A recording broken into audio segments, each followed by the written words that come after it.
All right, my kings, if you guys are bulking and you're gaining weight, but you're not getting stronger, you're probably getting fatter. So let me help you make sure that you guys are building muscle and getting stronger on your compound lifts. So sleep has to be 8 hours, non-negotiable, and your nutrition has to be 1.5 times your body weight in protein. If you guys aren't getting either of these, goodbye. You're not getting any gains. Now, in terms of my split, this is what I be running. I run a legs, push-pull, and then legs, push-pull 2 times a week, right? And I rest on Sunday.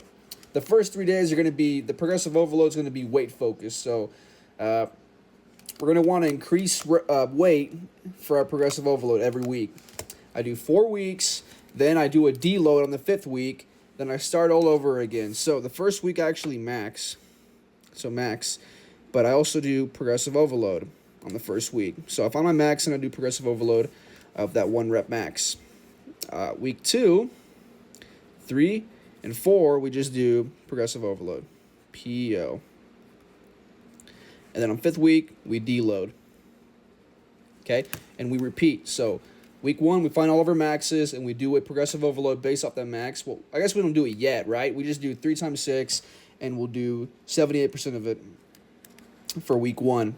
So 3 times 6, and then we do 78% of our 1 rep max that we just did for week 1. The next week, we'll do 81% of a 1 rep max for the first 3 days because it's weight focused. The first 3 days, weight focused. In terms of the next 3 days, the volume focused ones, this is what we want to do for our compound lifts, okay? So 3 times 10, 67% of your 1 rep max. And the progressive overload, like I said, it's going to be more reps or less rest time, but more reps is just better than less rest time. So we'll increase a rep every single week.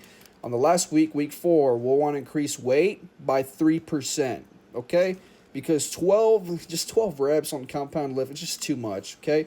Anything over 12 is too much. 12 is like the upper limit. So, but yeah, if you guys do this, get enough sleep, get enough protein in, and you follow this split, even if you don't follow this whole split, but if you follow the progressive overload, the weight progressive overload for the first 3 days based off your 1 rep max, and you do the volume for the next 3 days based off your 1 rep max, you guys are going to get stronger no matter fucking what.